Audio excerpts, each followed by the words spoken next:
WLNS is here for you with 6 News at 11. A rough day on Wall Street as economic uncertainty makes investors nervous and stocks plummet. It's our top story at 11. Thank you for joining us. I'm Siobhan Klepfer. And I'm Sherry Jones. Today was President Donald Trump's 50th day in office, and the latest round of tariffs against the country's 3 biggest trading partners has investors spooked and selling. As Erica Brown reports tonight, this led to a big dip in the stock market, including the Nasdaq's worst day in 3 years.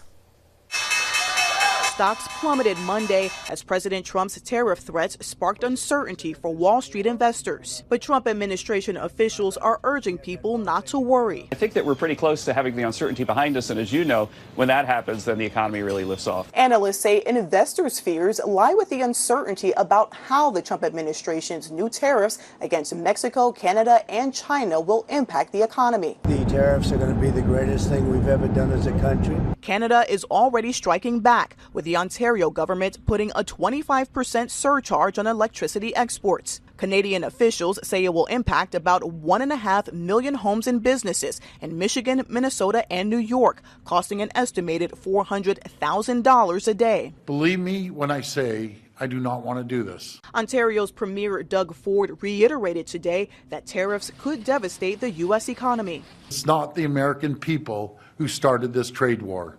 It's one person who's responsible. That's President Trump. In retaliation for the newly imposed tariffs on Chinese goods, China placed an additional 15% import tax on American farm products, including pork, poultry, beef, and soybeans. As the trade war escalates, Republican lawmakers are working to pass a spending bill that would avert a government shutdown with funding through September 30th. Some Democratic lawmakers say they cannot support the GOP's spending plan. The House Republican so-called spending bill does nothing to protect Social Security, Medicare, and Medicaid. Quite the opposite. A vote on the spending bill is expected before Friday's deadline. Erica Brown, CBS News, the White House. As you just heard, Canada isn't the only country clashing with the United States over tariffs. The White House has increased the tariffs on China, and Beijing has responded in kind. China slapped additional tariffs on 15% on a list of U.S. farm goods, including foods produced right here in Michigan, like corn, beef, soybeans, fruit, and dairy. Farmers say they hope the trade war is just a temporary bargaining tool and not a new normal. I think people within agriculture are hoping that some of this is these tariffs and stuff will be short term from a negotiation standpoint. And if they are long term, they will have some pretty big impacts. China is the biggest overseas market for U.S. farm products, importing $13 billion worth of soybeans alone every year. Michigan Congressman Tom Barrett held his first town hall tonight by telephone to answer questions from the public. Speaker Mike Johnson recently urged House Republicans not to hold in-person town hall events following confrontations over spending and job cuts at events around the country. That's right. Well, during tonight's event, the congressman discussed issues like federal spending, infrastructure, and the need to renew the tax cuts from Donald Trump's first term as president. He was specifically asked about the appropriations bill that recently passed the House and how it was possible to achieve its cost-cutting goals without impacting things like food assistance or Social Security. The congressman insisted those programs were not specifically mentioned in the bill, and conversations would happen in D.C. about where to cut spending. However, several people complained on social media, and they even called 6 News because they never received information on how to call in and were unable to join the event. Well, the Iowa County Sheriff's Office is warning people about a group of slippery thieves who trick their way into people's homes using dish soap. That's right. Over the weekend, the Sheriff's Office got reports that a group of college-age men in a gray minivan were visiting homes around Pewamo. At each home, they would knock on the door and give the resident a gift of a bottle of dish soap, then insist on coming inside to talk. According to the sheriff, this is often part of a criminal scheme, allowing them to keep the homeowner's attention in one room while someone else steals valuables from another. If you're approached by this group, ask them to leave, and if they refuse, call the police. The landscape at MSU will look different in the future as the university kicks off plans for a new multi-sport arena. This new facility will also include retail space, a hotel, and academic buildings to be built on the southwestern part of the campus. The new arena will be the future home for Spartan volleyball, gymnastics, and wrestling. Beyond MSU athletics, the area will offer another space to better serve the entertainment needs and demands of the community, such as concerts and high school events. The new facility will be built on the former Cherry Lane site south of the new Student Recreation and Wellness Center, which is still under construction.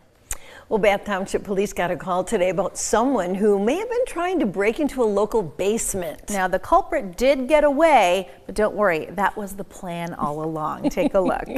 A small deer got into the window well of a local home's basement. It was all fun and games until the critter discovered that it just couldn't get back out.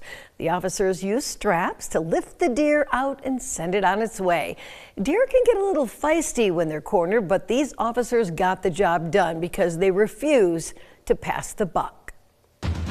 From Storm Tracker 6, this is Weather First, sponsored by Auto Owners Insurance. Simple human sense. Very good. I see what you did there, Sherry. Now it's time for me to make a little dough and do the weather for very good. That's all I got. Hey, something fun taking place later this week, aside from bugs and things like that. That's going to be a total lunar eclipse, and we can check it out here in mid-Michigan. We're talking early Friday morning. It'll start just after 1 a.m. Partial eclipse begins. Should be a total lunar by around 2:58, or that's the maximum time. It'll last until 4:47. So it is a late night event, but if you're up and out and about, certainly check that out. Should be pretty cool, and hopefully the clouds will hold off because temperature-wise, it's looking pretty good. We're going to cool off tomorrow, lower 50s, much the same on Wednesday, then Thursday and Friday. We really kick things into high gear with a shot at 70 on Friday. Saturday looks warm, but a cold front will be moving through, and that'll drop us into the 40s, and that's going to be with some wind as we head into this weekend as well. Our satellite and radar, any rain, snow mixtures well to the north. We are still on the warm side of things. There's a cold front off to our northwest, and that'll move through the area late tonight, early tomorrow morning. So we'll start out in lower 40s, fairly mild, it'll be breezy for a while. Sunshine in the afternoon, but temperatures will only climb to the lower 50s with this high center just to our north. Once it slips east on Wednesday, we'll start to get that return flow on the backside of this high. It'll take a little while to get here, but we're looking at lower 50s for highs on Wednesday, and the really warm air will start to move in as we get into Thursday. Skyview Network tonight, mostly clear skies on the McLaren cam. We're only down to 54 degrees. It feels great outside. 66 was our high. Our winds gust today close to 30 miles per hour, so it was on the breezy side, but with mid-60s, didn't really mind it all that much. 51 currently in Grand Ledge. Today's high was 64. Didn't even drop below freezing last night, only down to 33 degrees. Jackson Cam morning low, typically a little bit cooler, but same as Grand Ledge, at least last night, 33 the overnight low, 65 was our high. And our current temperature at 51 degrees. Tonight in the Hillsdale area, temperatures at 52 degrees. This afternoon's high very pleasant, 64. Morning low only down to 38 and wind gusts less than 20 miles per hour. A few other numbers tonight across mid-Michigan, range from 48 in Charlotte to 50 in Howell, St. John's 55. Temperatures down to the south and east in the lower 50s over towards Adrian. That is definitely a typo because that's one heck of a cold front moving through the Ann Arbor area. Not quite that cold out there tonight. Temperature-wise for the overnight hours will drop to around 42 degrees. Mostly clear skies, winds 10 to 15, so pretty nice out there for tonight. Tomorrow's forecast will only climb to near 50 degrees tomorrow afternoon, a little bit above that. Skies will generally be sunny though, even with the sunshine, still fairly cool. The 6-day forecast over the next 6 days, temperatures will start to warm back up on Thursday. Friday will become mostly cloudy in the afternoon, temperatures near 70. Some showers, maybe a thunderstorm Friday night into early Saturday. Hopefully we can salvage Saturday afternoon, but it'll be windy next weekend.